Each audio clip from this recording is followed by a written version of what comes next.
Welcome, listeners, to another episode of Listen, Learn, and Love, hosted by Richard Osler. I'm really excited about this podcast with my friends Susan Hinckley and Cynthia Winward. Welcome to the podcast. Thanks, Hello. Richard. You will probably recognize these two women because they are the host of At Last She Said It podcast that's up to over 200 episodes. And they've recently released a book, and we'll be talking about their new book on the podcast, which I've been reading this morning. And guess what the name of the title of the book is, listeners? At Last She Said It, with the same branding that we've grown to love from your podcast. And the subtitle is Honest Conversations About Faith, Church, and Everything in Between. And just in case, I'll just read a little bit from Amazon as they've introduced the book there, as well as other places. And Susan and Cynthia, in their prior conversations before starting a podcast, often their conversations ended with, why isn't anyone talking about this? Someone should do a podcast. So they did. And that was a while ago, and they've up into the 200 plus episodes, over 2 million downloads, which is a big deal. And I've enjoyed listening to their podcast. I've learned so much from Susan and Cynthia and their guests, and now I'm so excited this book is out. And the purpose of today's podcast is have these women on the podcast to talk about their book, and so you, our listeners, can connect with it and share it with others. It's a really important book that's very much needed in our community. Is that okay for an introduction, Cynthia and Susan? Lovely. Yeah, it's a perfect introduction. Thank you. Will you, each of us, in case there's a listener or two that probably that aren't familiar with you, we take a second. I don't know who she would start with. Maybe Cynthia.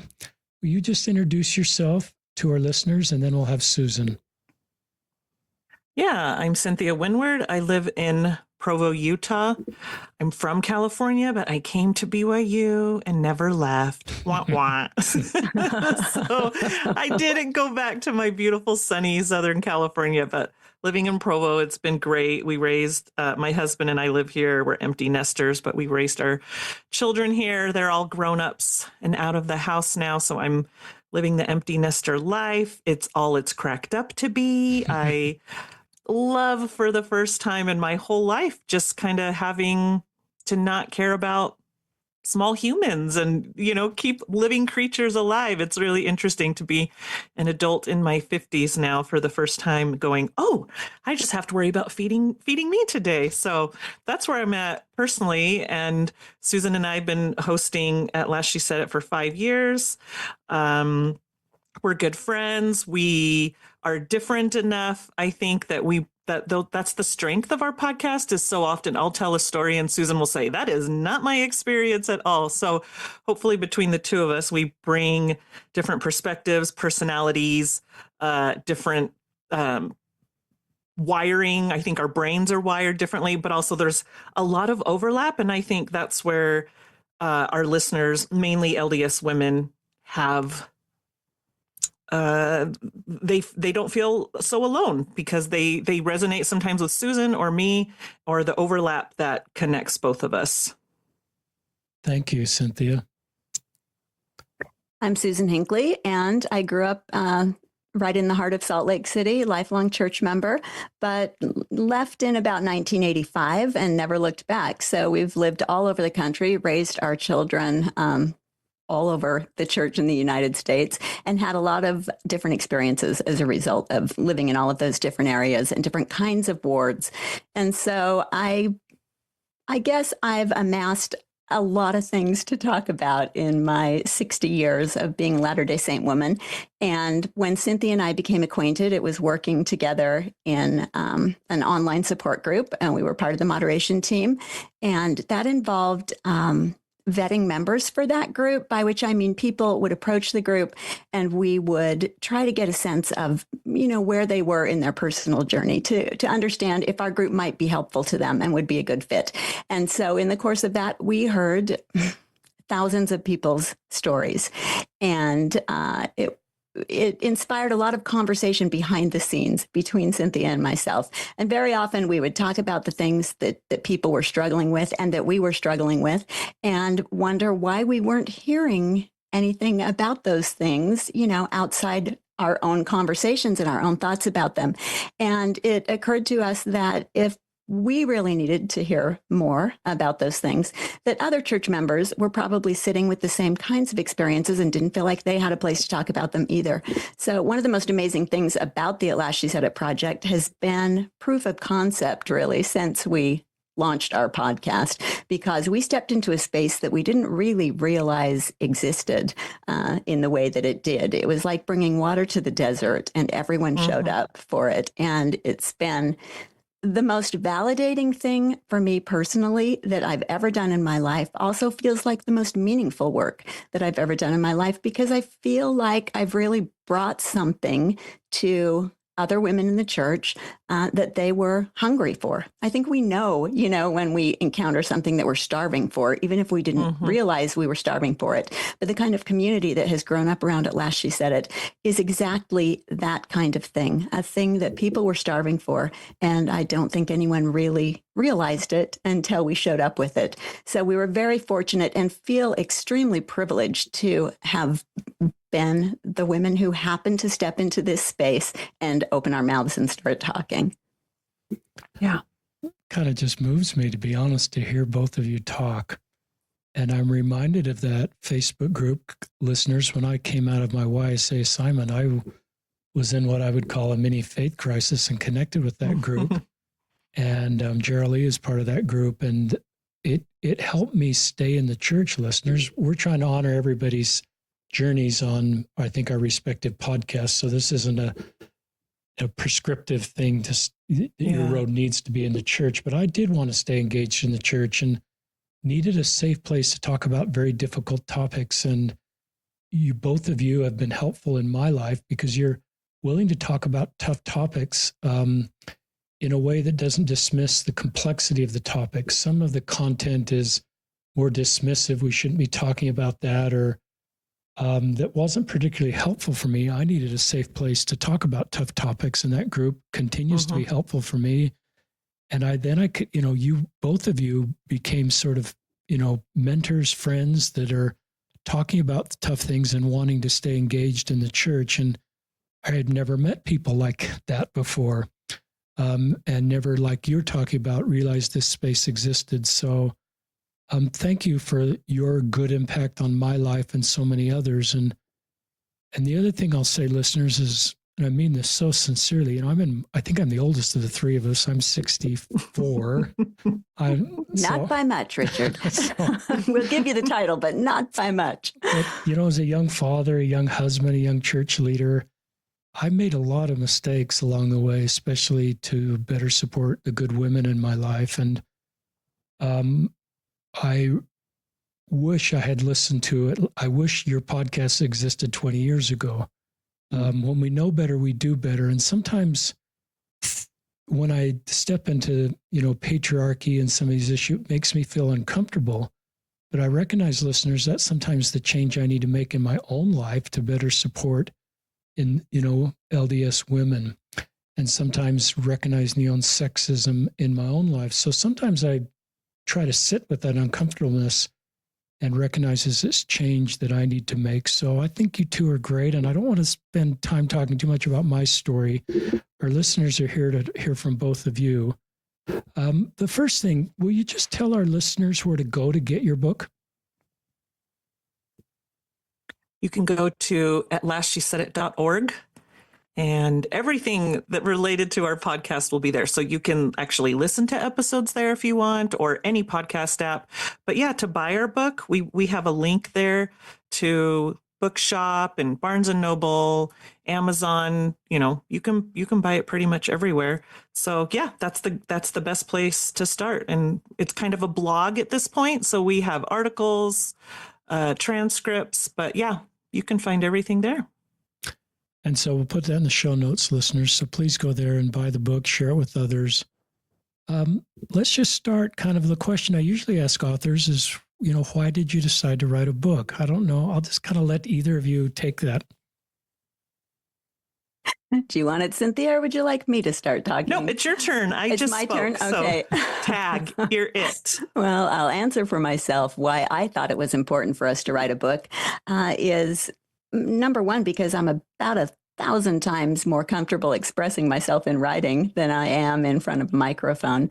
I'm a writer, not a talker, really, at heart. And so I wanted to be able to leave something behind that would outlast a podcast, right? We say a lot of things in these microphones, and I know that you do as well, but who knows how long that's going to be around. And also, there are a lot of people who don't listen to podcasts. Right. And so the way to get the conversation to a wider audience, we felt like, was to find a third audience. And so we have our social media audience, and we have our podcast listening audience, and now hopefully we'll have a book audience. This is a concrete thing that someone who wants to start a conversation with someone else about things that they may not have thought about, or maybe ask them to think differently about some of the ideas that, you know, we're used to talking about at church. This is a way that you can begin that conversation by handing someone something that is a place to start. And that's really what our book is. It's sort of some of the foundational ideas that we have talked about over our 5 years on the podcast, and hopefully a place to begin the conversation with other people and ask them to think differently about some of our most foundational ideas, really. We talk about all kinds of things in the book. You know, we talk about gospel principles. We talk about women's issues, of course, because we are a feminist podcast. But it's a pretty broad, it's right there in the title. It's faith and church and everything in between, basically. And it was a really daunting task, I guess, to approach some of those big topics and think about setting something down in writing where my ideas will outlast me, really. That being asked to engage with those ideas in that kind of big way was a marvelous exercise, really a milestone in my own spiritual and faith life. Thank you. I think it's hard to believe, Richard, in 2025 that there are still people that don't listen to podcasts. I love podcasts. I listen to them. I live on the Provo Trail, so that's my favorite thing to do, is to go walk under the trees along a river and listen. But I realize I'm married to someone who doesn't listen to podcasts. He listens to ours now, but that's the only podcast he listens to. So it was important for us to take a lot of our conversations, put them on paper, but also we spent so much time citing all of our sources. And Richard, as an author, you know this as well. Like, we spent months like digging up things in books and in research and from other smart thinkers. And so I also hope that this will be a little bit of a primer, maybe, for some people, that they could be like, wait, I want to hear more about what they just said in this paragraph. What are they, and we'll have a footnote to articles or other places where the reader can educate themselves. So yeah, I hope it's a good springboard for a lot of people, and maybe not just people who don't listen to podcasts, but maybe people who aren't so much interested in churchy issues that affect women. I mean, if not, meaning not just men, but I think there are plenty of women who are perfectly happy with the structure of the church, and they're like, wait, what? You have issues with the church? What are you talking about? And so this might be a book where a daughter would share it with her mother and say, Mom, these are the things I've been trying to talk about with you. Maybe you could read this chapter and we could talk about it or something. So I hope it's a bridge builder also for people. The book is published by Signature Book Listeners, and they've done a great job producing a number of books, and I'm glad that you two and Signature did this book. I'm just going to read the 5 sections, listeners. First, section 1 is dancing with the patriarchy. I sometimes say that word for me. It's a hard word for Latter-day Saints to say, Richard. Is it harder for men or women? You're not alone. Dancing with the patriarchy. Patriarchy, thank you. Section 2, outside the box. Section 3, what about? And then there's 6 topics underneath that.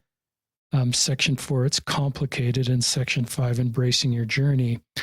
And I think, correct me if I'm wrong, but it's not a book where you read from the beginning to the end. You can, and that's probably how most readers, but you could also look at these sections and the chapters underneath that and pick and choose what to read. That's what I did preparing for this podcast. But let's start with what, I didn't even probably heard the word patriarchy, to be honest, listeners, up until maybe 5-8 years ago. I just didn't even understand what that word was, what it meant, how I'm part of that as a man, what it meant for women. Will you take some time? This is you teaching my younger self. And if there's anybody like me, just talk about that word and that first section of your book, if you want to talk about some of the subsections of that chapter. That word is what I would call a radioactive word for not just, I don't even think just for Latter-day Saints. I think in our culture more broadly, it carries a lot of negative connotations for some people. I think that people think that when you're talking about patriarchy, you're somehow talking against men in some way. And that is simply not true. Patriarchy is a description of a system, and that system very much exists in our church. It's a descriptor of the way that our church is organized. And so it's really more of an organizational term than it is anything, specific to men or women. It's just simply the fact of the way things are organized and have been organized for much of world history.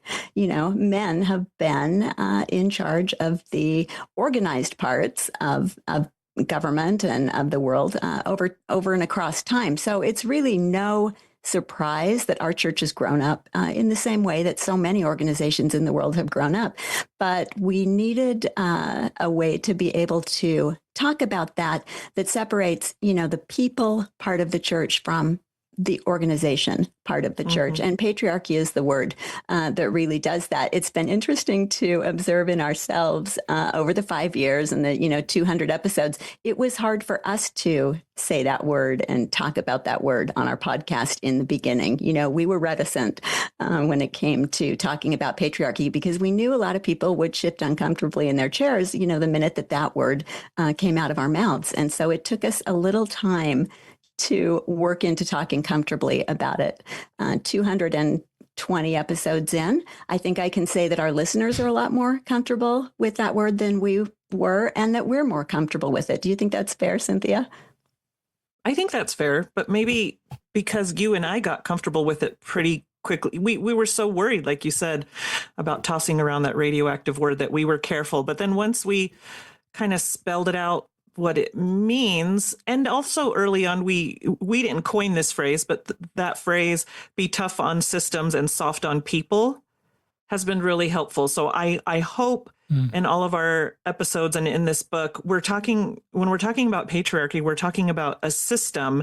And so we're tough on that system because that system has personally hurt me in ways that I didn't need to be hurt. But that doesn't have anything necessarily to do with men. Yes, men, are part of the patriarchy, but so are women. And so, we write about that also in the book. So we always want to be tough on systems, but really soft and tender with the individual, because these are real people that we love and we serve with and we are disciples with. And we're not looking to tear down individuals at all. Great answer. Cynthia, you kind of bravely just shared that system has hurt me at times. Will you be willing to just share some examples? Yeah. What's funny, Richard, is I was like on episode 30 something, I think, of your podcast when you were a brand new baby podcaster. I was one of your guests and I talked about it there. So, if the listeners want to hear more, they can look up that old episode of yours, or they could listen to any of our episodes probably. But I found myself in a situation about a dozen years ago in my family where my husband and I were counseling with our bishop and stake president. And it became very obvious to me in counseling that they could really understand what my husband was going through. And they were saying things to him like, you're brave, you're wonderful, you're doing great. And they would say things to me like, you need to go home and write a talk on forgiveness. And that was hurtful. And, as I started going through the healing process, I started to be able to look back and go, oh, okay, they were really able to empathize with my husband because they had similar lives. I mean, one of these priesthood leaders was even a CPA like my husband is. So they really could relate to each other, but I was having different experiences as a woman, and they just couldn't, they couldn't help me. And so I saw this huge kind of Grand Canyon between where like I was standing and where my priesthood leaders were standing. And there's just this gulf between us that they weren't taught either. They weren't pastoral leaders. They were, like I said, accountants or plumbers or whatever. And so, my needs were not met. My husband's were. And that's when things started to, you call it a mini faith crisis, Richard. I call it like an organizational crisis. Mm. So for me, that's where it began, was I started to look at the organization going, this has really hurt me. And I'm not being ministered to the way I think a woman in charge would minister to me.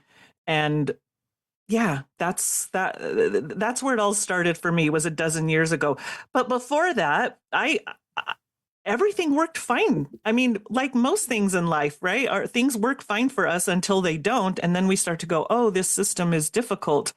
I've been on both sides of the aisle. I feel like for most of my life as an adult, as a young woman, even, I mean, I loved growing up in the church and primary and young women's and everything. Everything worked really smoothly for me. This is where Susan and I have very different experiences, actually, is that I really thrived from day one in our church. And I give our church so much credit for making me the woman that I am. And it stopped working for me, traditionally speaking, about a dozen years ago. So I've kind of been on both sides of that aisle now, where I can be like, this was Cynthia 1.0, this is Cynthia 2.0. And so I totally understand when women say to me, like, everything works great for me, what are you talking about? And I'm like, oh, I totally know what that felt like. 100%. Thank you for bravely sharing. And Susan, do you have any thoughts on that or summary? One of the interesting things when we've started talking about patriarchy that I had never thought of, and I think this also may have been a surprise to Cynthia, so correct me if I'm wrong, was that it's not a system that serves men or women particularly well. It hurts men in a lot of ways, just as much as it hurts women.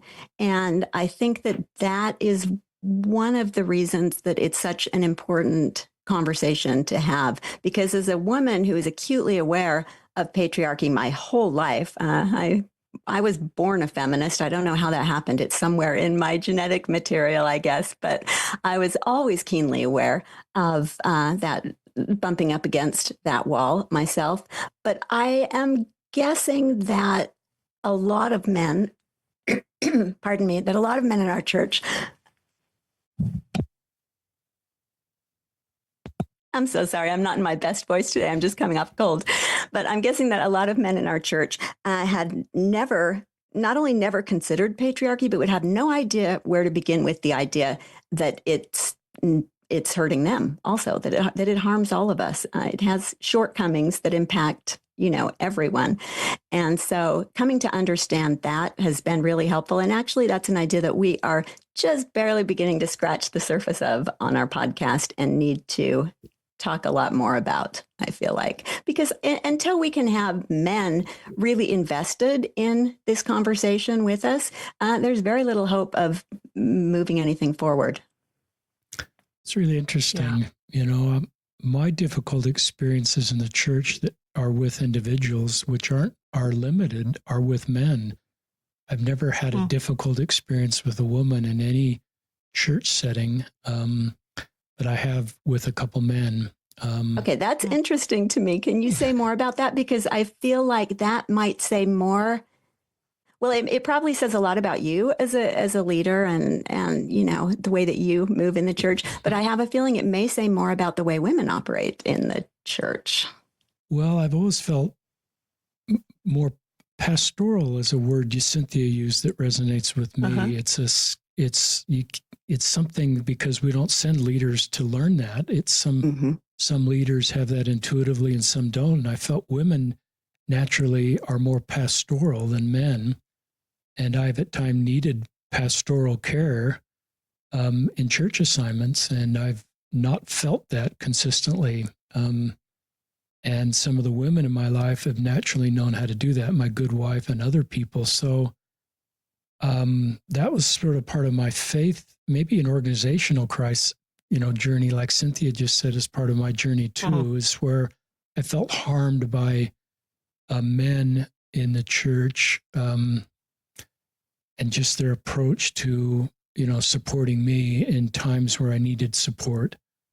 And that's a little vague, but it was part of, I think part of the things that has helped me as a Latter-day Saint is feeling firsthand what I would call church-generated pain or trauma and painful experiences. And it all became, instead of theoretical or people are too easily offended, I was deeply wounded by these experiences. I went to a therapist to get through it. And it's sort of, I'm not saying this was God's will for me because I don't think it was, but it certainly opened the door for me that queer people and LDS women likewise could be having difficult experiences at church because I'd felt that. And when you say the patriarchy can be harmful to men and women, I've never thought of it that way, but that's my lived experience. And so thank you for that. Well, thank you for sharing that. Sorry. No, sometimes we have men who will say, are you guys aware of a podcast called like At Last He Said It or something? That's our brand, so they can't take our name. But I understand what they're asking, which is, where are the men talking about how patriarchy has harmed them? And we're like, well, then that's up to men because we're not going to speak for them, just like we don't want men speaking for us. So obviously that's not the focus of our podcast. But I think those are really important stories that we're just starting to scratch the surface. I think we're just kind of in this cusp right now of LDS men starting to say, here are XYZ reasons how this structure also was difficult for me. So I'm excited to hear more of those stories. That's great. And, being vulnerable, I think one of the things that's harmed me is I was hardwired as an LDS youth growing up in very dense LDS world in Salt Lake to measure my self-worth, not by coming into Christ, but my callings. And I sort of named it in my head, the A train. And the A train is sort of this track for men. You continually have an assignment, get a more senior assignment. And we celebrate that. I remember going to a funeral and the presiding general authority or apostle asked all the men there to stand who were general authority 70 or higher to honor the fellow general authority 70's funeral. And that was wounding to me that part of we created a culture. I'm talking too much about men while we should be talking about women, but it was this is good. That experience, that whole, and now I'm not on the A train, so to speak. I'm, not in a church leadership assignment, and I'm at peace with that, but it's taken a lot of work to take that hard wiring out of me to measure my worth by church callings and not by things which I can't control and things I can control, like coming into Christ and developing Christ-like attributes and mourning and bearing in comfort. So that's a different wounding side of patriarchy that for men, perhaps, and I don't want to dismiss the complexity for women because they never have those opportunities. I go to conference and I'm aware that 2 or 3 women are speaking. All the things that you're so aware about. And even in our own ward conference, I was counting, we sustain every leader in ward conference listeners, and at least in my ward, and we start with the president of the church and work through the stake leaders. I counted 28 men's names before we sustained the first woman. I think our stake Relief Society president. And I just saw it through the eyes of women, and especially younger women that are in organizations where that's everywhere they go in the world, their voice is as equal as men, and the organizations are better off because of it. And I've been in those organizations and have reported to women, and they've been terrific leaders and mentors to me in my career. And I recognize that we don't have that in the church. So I mourn for women. And that's a big part of your focus. So I want you two to talk now more about the book or things on your heart or illustrations of patriarchy or who you hope reads it and what can change. Can I say something in response to what you just said, Richard? I really appreciate you sharing the ways that patriarchy has harmed you. And as I look at the three of us on the screen here, I know enough about the three of us to know that we have all had hurtful experiences that sort of kicked us into this space that we're in now, right? They change things for you. When it really touches your life personally, then you're changed by it and you can't continue to engage in the same ways that you did before. Something is going to change because you're changed. And I feel like it's not just patriarchy. There are all kinds of things in the church that can cause hurt and pain and harm in people's lives. And there are a lot of members for whom that has happened. And that changes the way that they're going to engage with the church. It doesn't mean that people have to leave the church. Some people, it does mean that for their well-being, they will need to step away from the church, but there's this huge spectrum of experience. And part of what I think is valuable in our book is that, yes, the first section is about patriarchy. So we talk about some of the harms of that. But, later in the book, we talk about all kinds of different things that ideas that you might rub up against that don't really work in the ways they did before with your lived experience as that unfolds for you. And so it can happen across a lot of things. It can happen with doctrinal issues. It can happen with your personal experiences of God. It can happen with, things that happen in your life that change your circumstance or change your viewpoint, the way you see things and experience things. And so there are all kinds of things that can kick someone from their very comfortable place in the pews to a much more difficult place where it's going to require some navigation in order to continue to remain in the church and do that in a way that's good for you and that continues to promote growth in your life. Cynthia.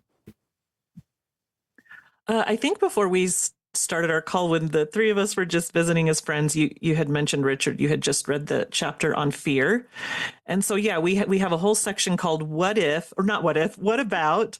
And so it's like, what about fear? What about repentance? And those chapters are just kind of where we take things that we've heard about our entire lives through primary, young women's, young men's, Relief Society, Elders Court, like all the things that we've heard our entire lives. And maybe because we've been, I'll speak for myself, because I've been launched into this kind of edgy Latter-day Saint space where maybe I see things a little differently than the way I did before. We kind of structured those chapters like conversations between friends. So Susan and I will, for example, writing that chapter about fear, I feel like our springboard for that chapter, actually, we had a whole episode about it that we kind of based it off of, was President Uchtdorf's talk about fear. And for me personally, I think his talk about fear is one of my top 10 conference talks that have taught me something of all time. Like it's one that I continue to refer back to.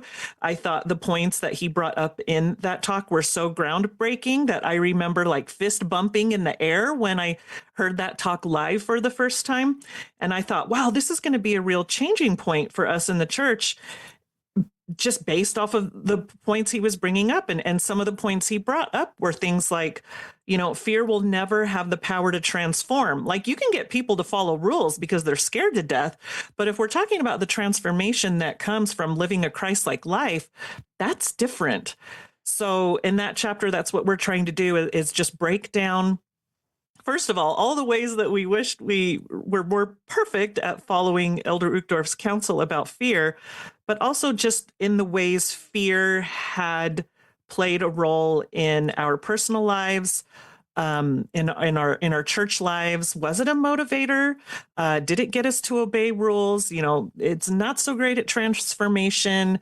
Some of us are parents listening. Heaven knows I've used fear sometimes in parenting, and you just think, oh man, there's probably a better way to handle that. So yeah, we're just in that section, at least, we were just trying to tackle the everyday topics that we have heard talks and lessons about our entire lives, and saying, I kind of sing a little differently now. Let's have a conversation about that, Susan. So that's one of my favorite sections, is because I think that section, more than the others, it's really a lot of Susan and I back and forth, sharing where that Venn diagram meets in the middle for both of us, and maybe our different perspectives. It's not like we have any particular expertise on any of these principles. No. We absolutely don't. And I'm not sure that we even have anything, that groundbreaking to bring to the conversation.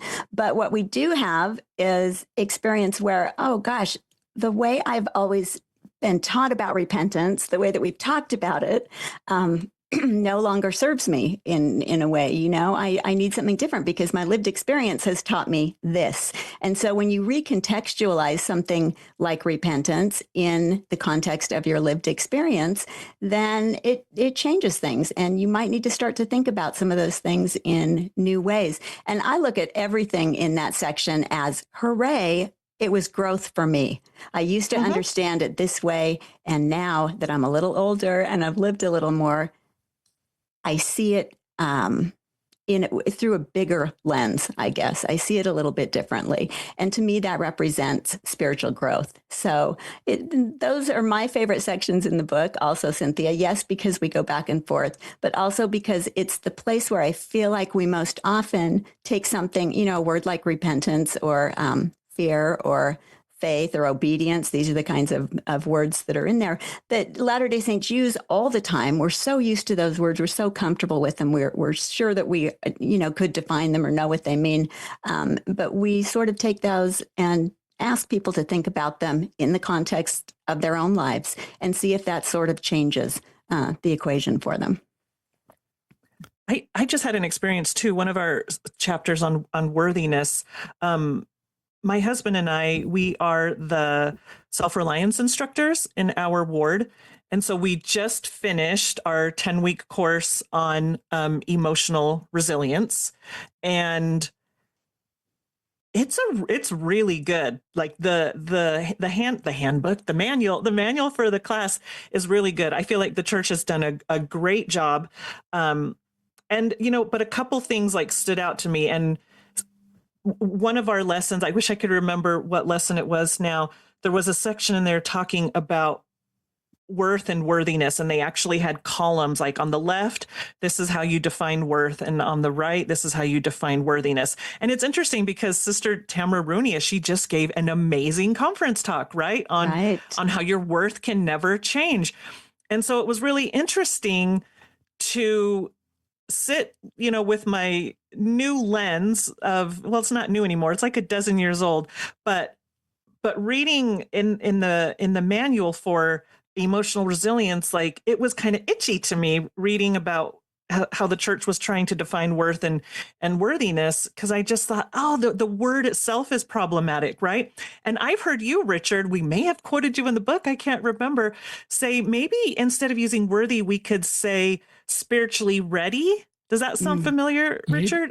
You've used a phrase similar to that. And I thought, that's really good. Like, if we could change our language, then maybe we wouldn't have such a hard time around this concept of worthiness. So that's just kind of one small example where I'm still kind of in my churchy life, kind of bumping up against these really big concepts like worthiness that we've heard so much about since infancy in our church. And Susan and I are kind of wanting to take a step back and go, is this problematic to talk about worthiness? The root of it is the word worth, like this. And then you kind of start to understand, this is why people can sometimes struggle, which is what Sister Runia, I think, was trying to address in her talk, was the problems that can come when we think our worth can diminish or that God could love us less. So yeah, that's just one area where recently I was like, oh, I saw this bump up against my life as my husband and I were teaching this in class. And so we kind of skipped that section because it was really hard for me. But most of that manual was just amazing. And it was a good experience to teach that course. And go ahead, Sorry, Susan, go ahead. please go ahead. As a Relief Society teacher, I often found it really helpful to approach a lesson from the perspective of how might this concept that we're talking about today be difficult for some people? How might it harm someone in the room? Is there someone who could be struggling with this, and why? Because I think a lot of times church members, we're so used to talking and thinking about these things that in certain ways that we don't often stop to consider how things might be difficult for someone.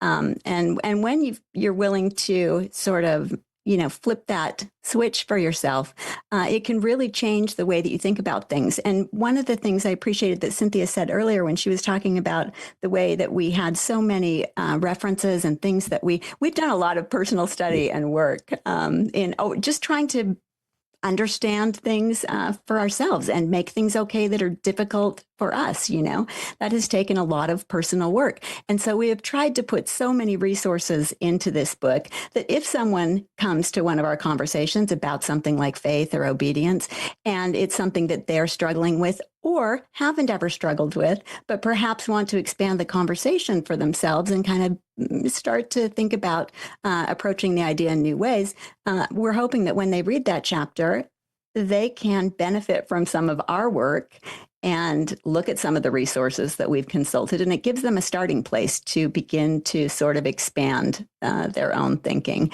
without having to start from ground zero like both of us did.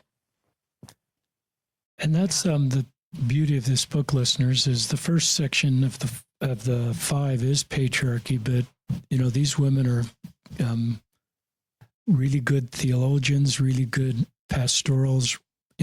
I'm making up words here. Have pastoral insights, and I've talked to a lot of people just addressing difficult topics in the spirit of wanting to improve the church experience. So this book isn't just about patriarchy, and I probably didn't realize that until I picked up the book this morning, which is a whole book on that would be awesome anyway.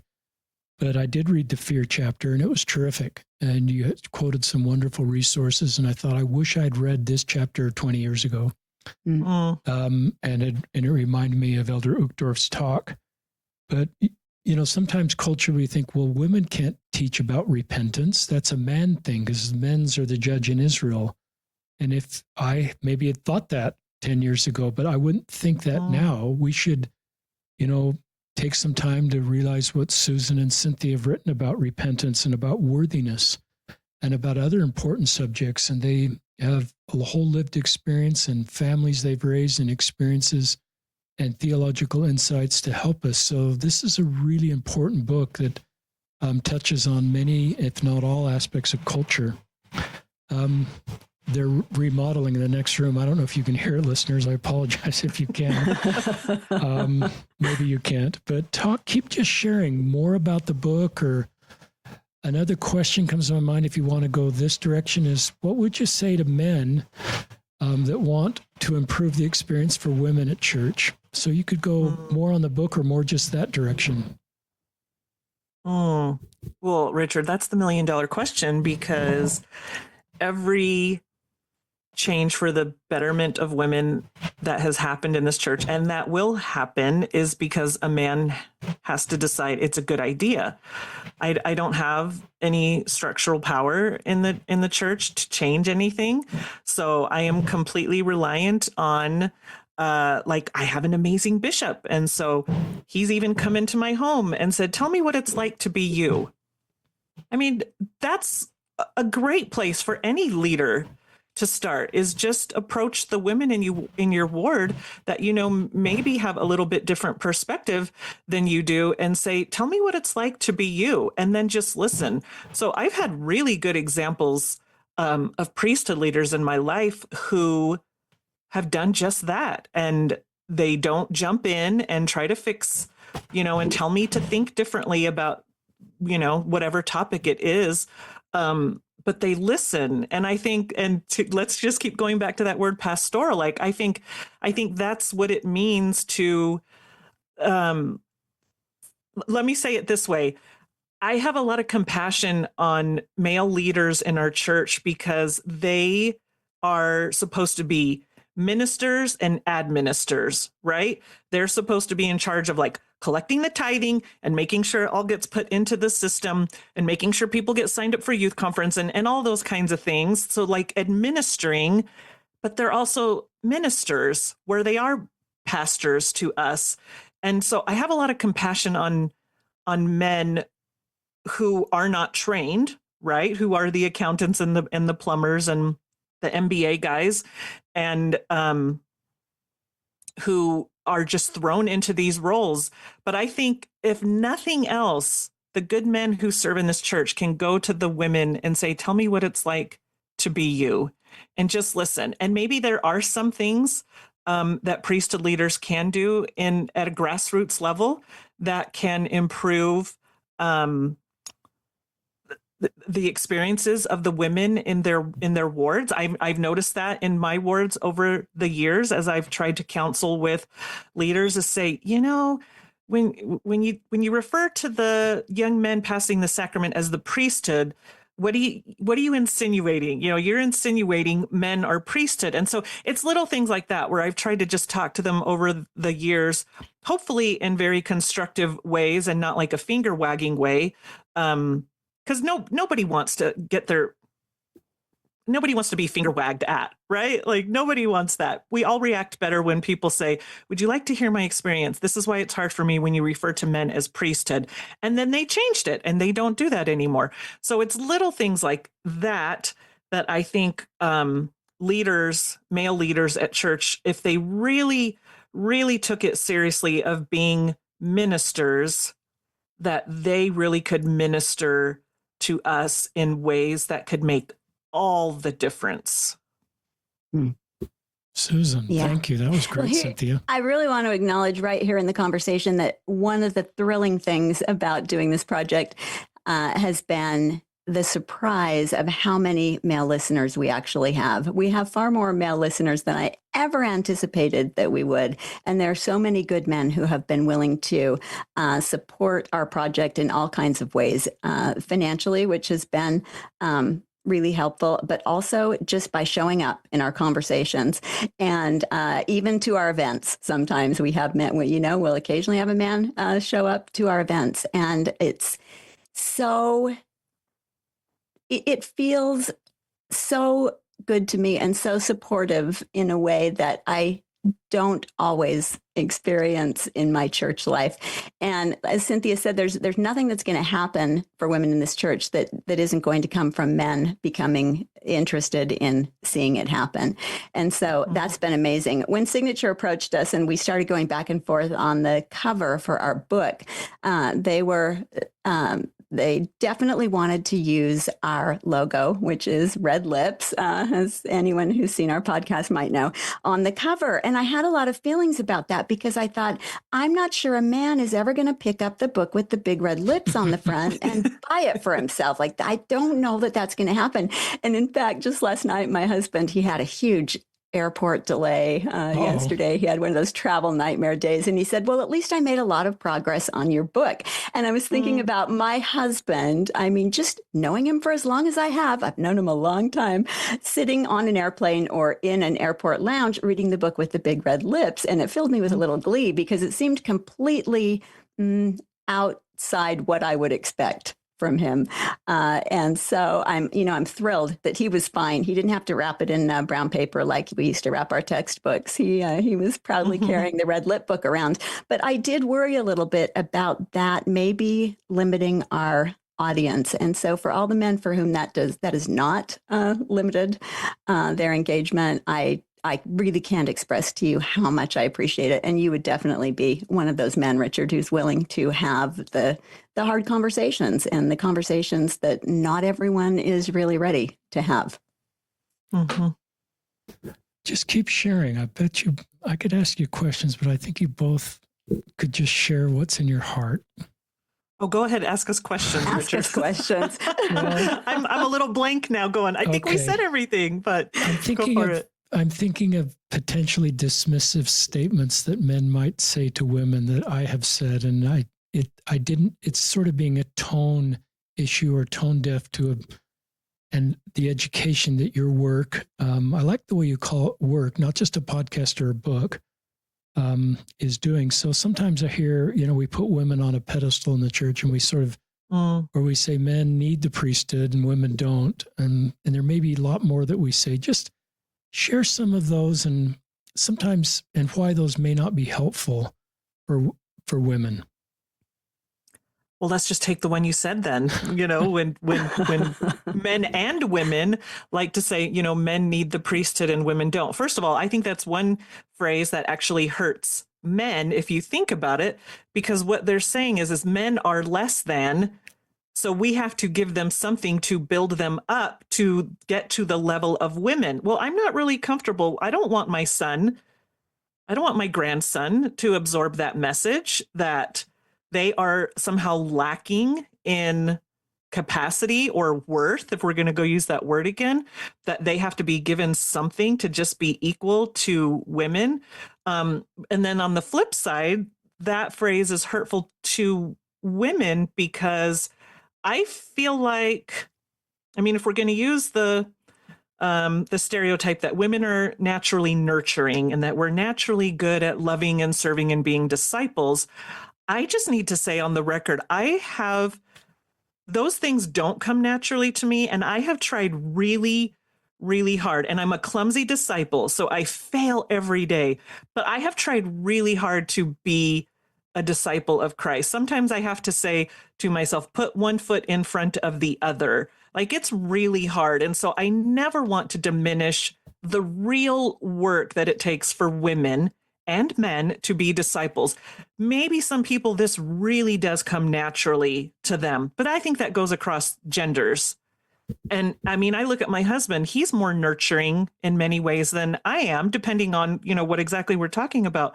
So I think that does a disservice to men and women, but as a woman, it particularly is nails on a chalkboard to me, because we could talk about that for an hour, and we do talk about it a little bit in the book about priesthood, because they're all we use one word priesthood to cover so many different topics, right? Whether it's like organizational leadership in the church, or whether it's ordination, or whether it's like priesthood power, which we say women have priesthood power, but we don't have priesthood keys. We don't see. It just gets so messy so fast. And so I feel like when a statement like that is made, I kind of want to ask a follow-up question and say, well, what exactly are you talking about here? Are you talking about ordination? Because that's one topic.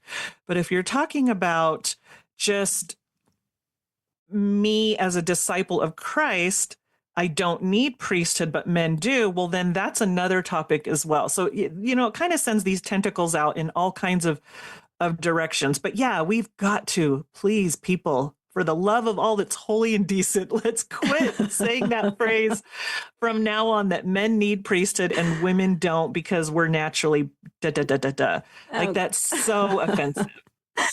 Okay, about that phrase, I will also say I am never going to forget, and I don't remember which episode it was in, but I will never forget the moment I had the realization that if that is somehow true, and I absolutely do not believe it is, if women are somehow inherently more spiritual or more, fill in the blank, whatever it is that someone might be suggesting, why wouldn't God put the more capable people in charge? It doesn't make sense to me, actually, right.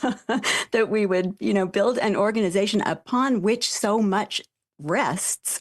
When you think of it in terms of eternal salvation in the ways that Latter-day Saints do, why would the women be in a lesser role? I can't really understand how that could be possible. So it just flies in the face of reason for me, just basic reason. It doesn't work for me. Great Don't answer. You want the more spiritual person in charge, right? Like, that's so true, Susan. Other platitudes sometimes men say that dismiss this space with statements like that, you'd like to give us examples just to help us better understand?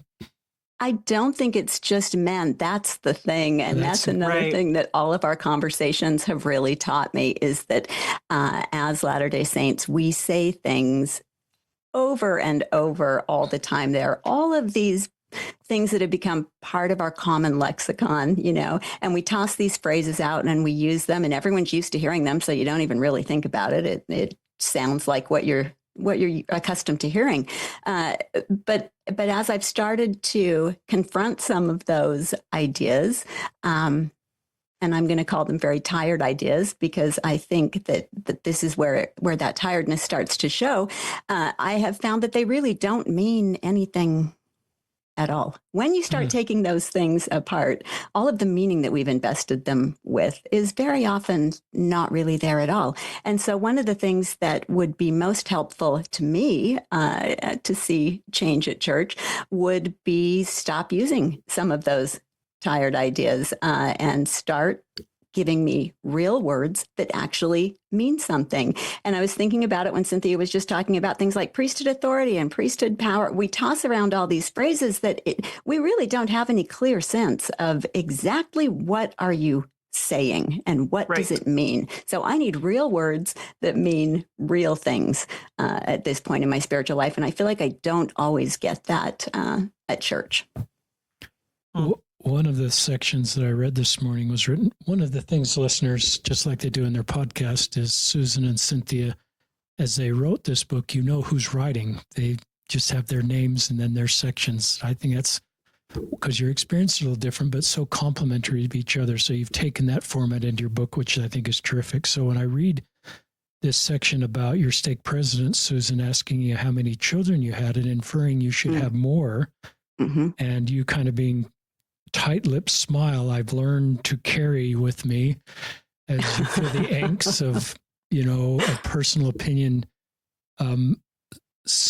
superseding your own personal revelation, which is not helpful to you and probably not consistent with our doctrine.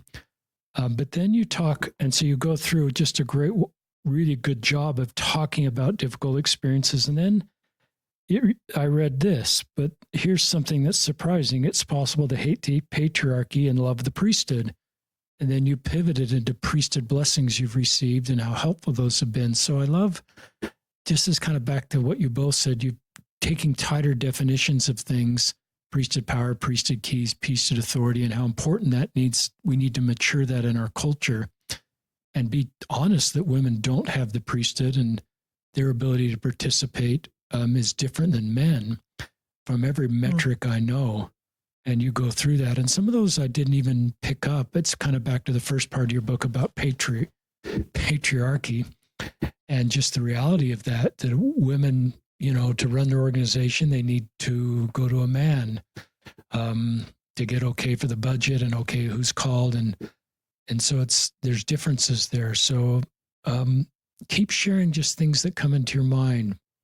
It's also complicated. That is lesson number one. That's been lesson number one for me, that all of this is inherently complicated. And I think sometimes when we go to church on Sunday, it doesn't sound like it should be complicated. We talk about things like they're very settled and very black and white, but people's lives are inherently messy. And not only that, the mess of the human experience, in my opinion, is what is central to the entire plan as we understand it. That's what we're here to do, is be in this mess. So to take the human mess and try to put a framework over it, a religious framework over it that makes everything seem like it's very settled in black and white, that's pretty hard. That you're going to rub up against that in a lot of ways with your lived experience. And so I thought of that because of the part in my Dancing with the Patriarchy essay that you just referenced, where, yes, it's true. I received a healing blessing from some brothers in my ward just this week in advance of a surgery, because that is, exactly what I want in preparing for this. And I think a lot of my listeners who have really struggled with patriarchy and struggled with priesthood and struggled with some of these things might be surprised by how deeply meaningful that continues to be in my life. And you know what? It's because people are complicated, and our experiences and feelings and our spiritual lives and everything about this is complex. And there has to be room for the individual complexity in all of it. I'm one of them, Susan. I'm one of the people in your life who's like, wait, Really? what? Tell me more, Susan. Like we have all these issues with women not being able to be in charge at church. And yet Susan has had so many beautiful priesthood blessings throughout her life that continue to, I think, well, you can speak for yourself, Susan, fuel your spiritual life and the things that have meant something to you. Whereas I'm just sitting here scratching my head going, wow, what would that be like? Because for me, I can't remember the last time I asked for a blessing, and I'm not, and this is just me being very vulnerable. I that could change someday. I don't know that I see it changing, but that's really wounding for me to have the power in our church be structured that way, where only men can, through the appropriate channels, right, be the ones to give me a blessing. And so I love that Susan has a different experience there. And I love that we can hold these tensions. I just feel like this isn't just a churchy problem where people are black and white, right? Like we look at our society, look at our politics, like just everything is you're with me, you're against me. And Susan and I are just trying to come at these different topics saying, well, you know, I can hold these tensions. I can say I have a deep, deep love and testimony of Jesus Christ. And I think there is enough in studying his life that can power my discipleship for the rest of my life. And I wish things were different in the church with so many different things. I can hold those tensions. And I'm not saying I always hold it really well. There are still tears sometimes. There are still moments where I'm just like, oh, this, dang it, got to go back to the drawing board. Time to kind of do some inner work and maybe talk about it with Susan or a therapist or, you know, my husband, like someone in my life where I'm like, I need to break this down because it's hard. But I think getting to the point where any disciple can hold those tensions is a much healthier place to be, at least for me. I will just speak for myself because I want to stay engaged with this church that has meant so much to me. And I write about that. One of the essays I write about alone in the book is called Works for Me. And it's kind of a why I stay kind of a chapter. I didn't want to call it that because that also seems very binary. You know, people stay in the church or they leave the church. And so in that chapter, I'm just talking about, you know what, these are the things in the church that have worked for me so beautifully that I don't even know if I could untangle from my life. Who would I be had I not gone through the Young Women's Program? Had I not married and had children young? Had I not, you know, had different callings in the church that really stretched me and helped me grow in different ways? Like I owe so much to my church life, and it breaks my heart in so many different ways that there are days where I'm like, I don't know about this. And so I'll take a step back sometimes from participating in different things because it's self-care.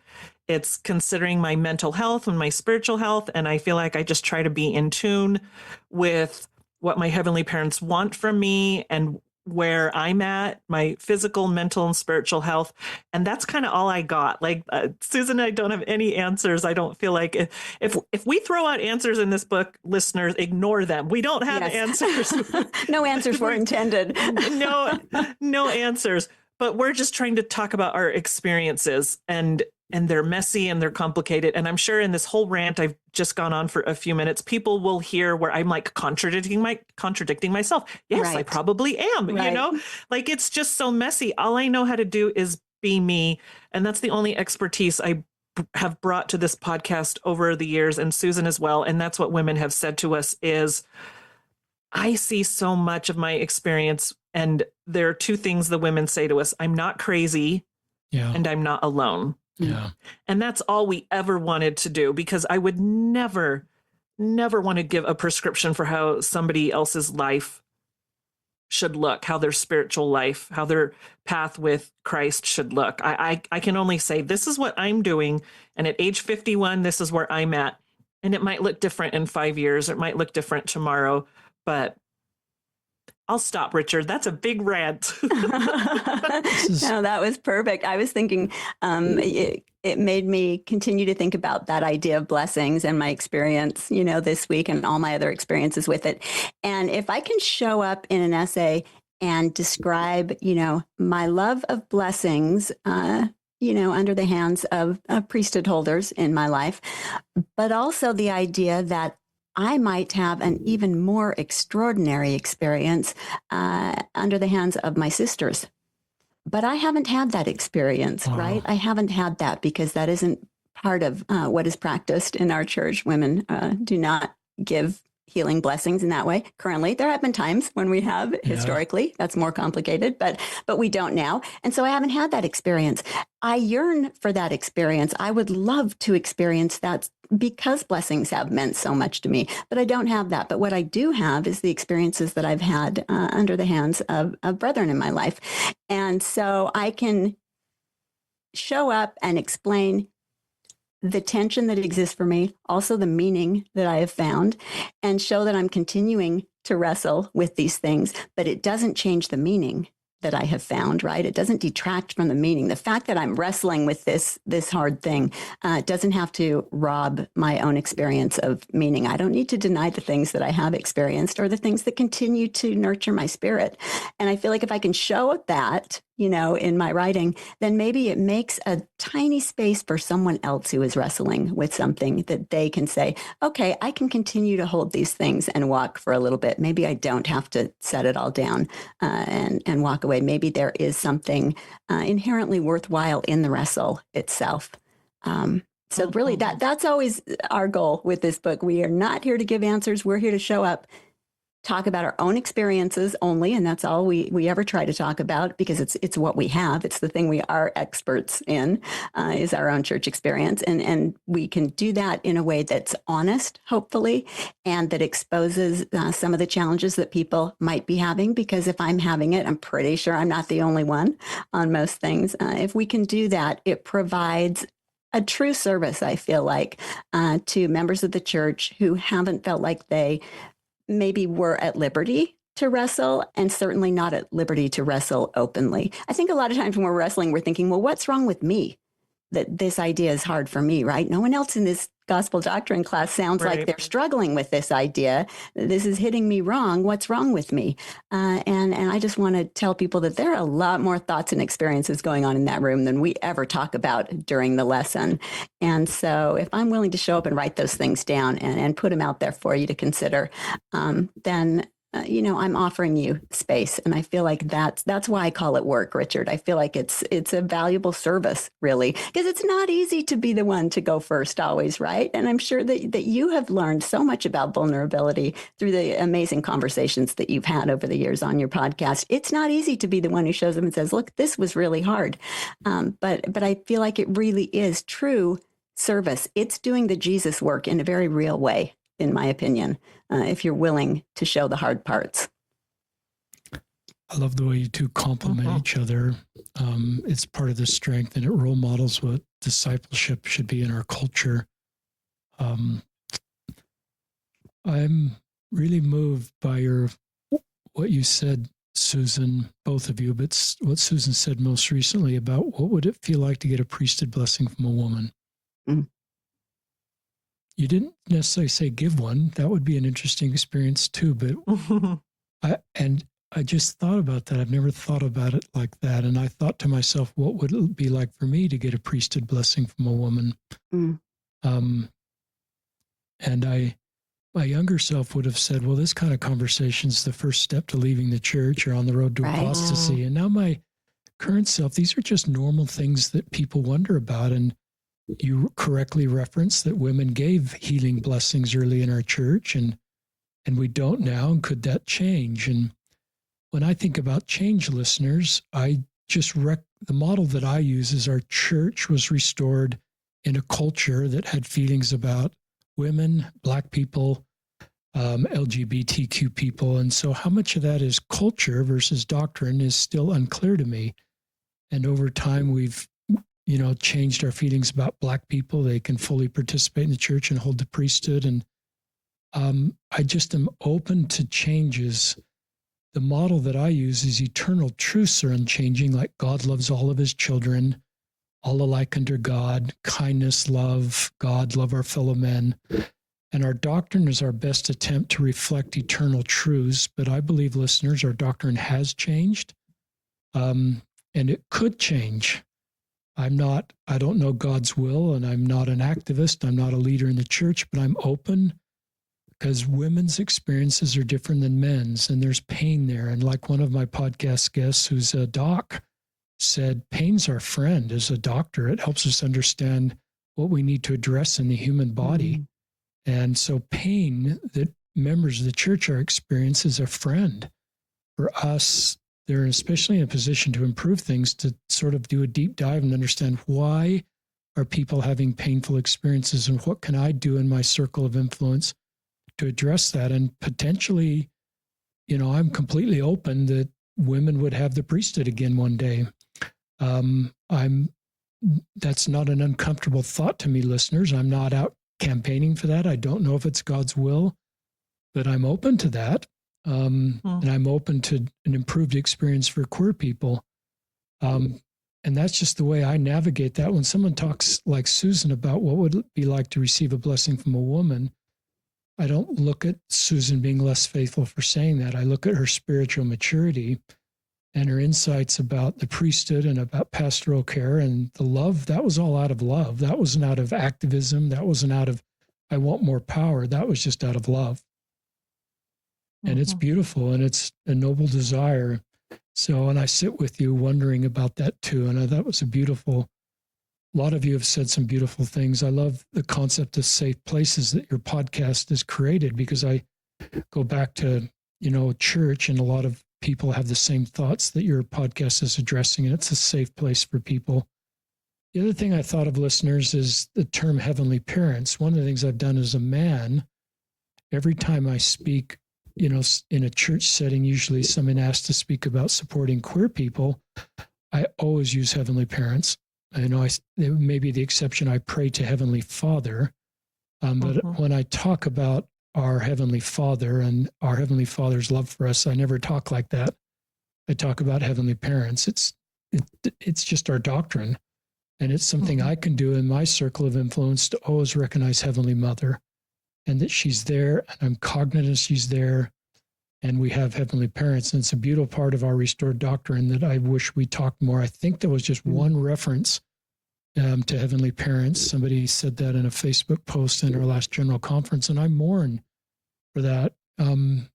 That's a whole nother podcast, and Carolyn Pearson and others have done such a great job in that space. But often it's men that need to step up and talk about heavenly parents and the importance of having a heavenly mother and a heavenly father.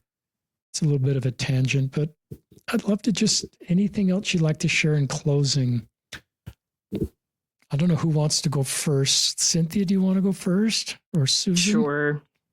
Or both of you? I think just sitting here as you've been talking for a minute, Richard, I just want to say how grateful I am that in 2025, how many avenues there are for people who do have, as you said, Richard, church-generated pain to get help. I feel like the landscape is so different now than when Susan and I started our podcast, probably from when you started your podcast, Richard. Surely like 10 years ago, 15 years ago, like that's crazy to think like that, how many avenues there are to get the help that we need, whether it's through podcasts or books.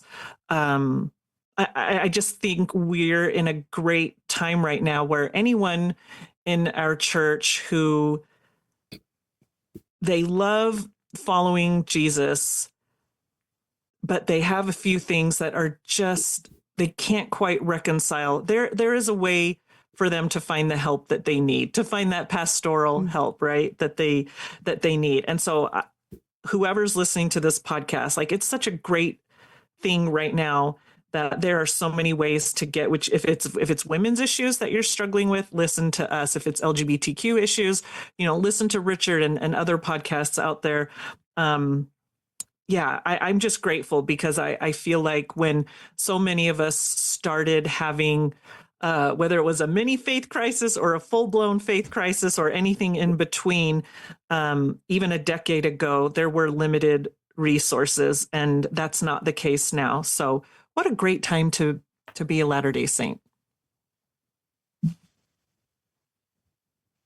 I want to echo Cynthia's gratitude that for everyone actually in this space who has done whatever they can to enlarge the tent in whatever ways they can. And for me personally, I've been at this speaking up thing for more than a decade now. And so that may say something about my age or the age of my struggle. But there have been so many people along the way who were further along the path than I, who have held a light for me. I don't know where I would be, but I wouldn't be the person that I am now without those people offering that kind of hope to me, that there was a reason to keep walking and to go in the direction that I was going. And I really can't express my gratitude enough. Those people have been faith-saving, and it has felt actually life-saving to me. And so if anything that Cynthia and I can do by having these conversations can hold up that kind of lamp for someone else, that feels like a way that I can give back, that I can be a participant in the work that I have benefited from. And I'm deeply grateful to have the opportunity to do that. I think that God works in the world in all kinds of under the radar, weird ways that we might not really think that it's God's hand. But looking back, we can maybe see it later. And I think that all of the blossoming that has happened over the past 10 years in providing space for people who need to talk about difficult faith related things, all of that blossoming, I think, actually is God at work among God's children. That's the way that I look at it, because it has saved and transformed me spiritually. And so if it has had that, you can judge things by the fruits. And if those have been the fruits in my life, then I have to believe that there was a divine hand in it somewhere. And so I'm committed to continuing to further that work in any way that I can. And you're a huge inspiration to me, Richard, and I know to Cynthia too. You're one of those people who have held a light for me, and I'm deeply grateful for that. Thank you so much. And I must circle back, sorry, listeners, to that very first vulnerable conversation of me when I was having a difficult experience with my priesthood leader, and my brother suggested I go see a therapist, and I hadn't really thought about it at the time, but, her name is Christine, and she really helped me and provided the pastoral care that I needed at that time, and was just a terrific LDS woman therapist and had the pastoral skills. But then I sort of got in a better spot, and then I kept meeting with her, listeners. Guess why? Because I had all these complicated situations as a YSA bishop, and I would take them to her without a name. And I'd just say, Christine, what would you do in this situation? What would you do in this situation? It's like these chapters you wrote in the book about repentance and fear and faith and worthiness. And I teased her. I said, you become like an ad hoc member of our bishopric, because you're helping me with your insights in a way that no one else can help me right now. And then I'm able to help the YSAs. And I'm not trying to be a therapist for the YSAs. I just needed more toolboxes in my toolbox to help people. And a lot of them were administrative and sort of typical things. But I needed different skills that she taught me. And those skills have helped me immensely. And so I just think of, her role and the importance of, she saved me, and she saved so many YSAs, and just like you, Susan and Cynthia are doing. And I mourn that right now the research I read, listeners, of people that are leaving the church, more women are leaving the church than men. that's probably true in our family situation, and they're leaving because they want the best for themselves and their daughters and maybe their sons, and they recognize the structure can be harmful for their children. So they're not leaving out of rebellion or anger.